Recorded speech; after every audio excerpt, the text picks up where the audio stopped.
In terms of learning lines, I'm always curious to see, first of all, how many pages you're getting in advance. When are you actually doing the core learning of your lines? Is it the day of? Is it the night before? How about you, Connie?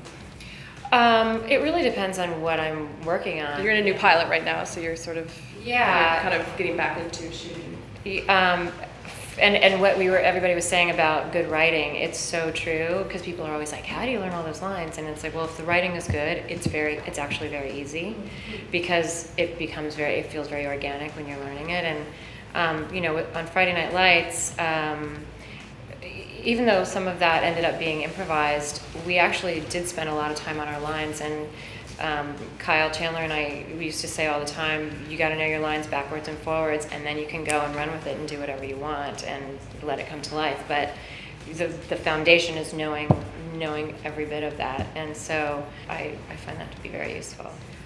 I've put less pressure on myself this year because I'm new to television and kind of going from last season to this season. It's a bit of a relief for me, because I was used to film work before, and I put everything into the few scenes that I might have in a movie, and I'd be like, do a lot of work for it. And then because I don't know what's happening really ever, and things change, and I've had to loosen up a little bit. But lines are really, really important. You definitely, I feel like. But I don't give myself as long. I've learned that my brain actually can. I don't need 3 weeks to learn. Right. I don't have 3 weeks. I don't have 3 weeks. Yeah. It is a muscle. Like I always notice the actors that have had a few days off come back, and you can always see how hard it is to get back into it, because it atrophies, and it's a constant, and it's exhausting. Like my head starts depends on what that exploding. dialogue is too. I mean, the stuff that you're explaining of the legal jargon, or that play a doctor, and you have to hold all those things. If you're having a conversation with your daughter, or with the family stuff is always the stuff that's easy to learn. And I find exactly what you're saying is very true in those cases where it's almost better to not know it too well. Right. Yeah. You sit home for days with 5 sentences exchanged between 2 people, and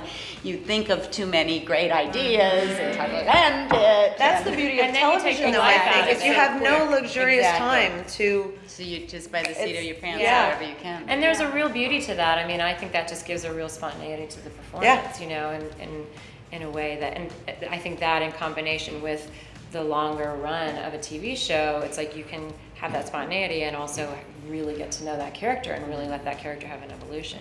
That's what I love about being on cable too, because cable you have even a quicker, shorter schedule. And everybody's like, you still have to do the same amount of film, but you have a shorter time to do it. So there's not a lot of, it's much more spontaneous, but everybody needs to know their lines because it just slows it up too much. And also it's fun. It's not as fun.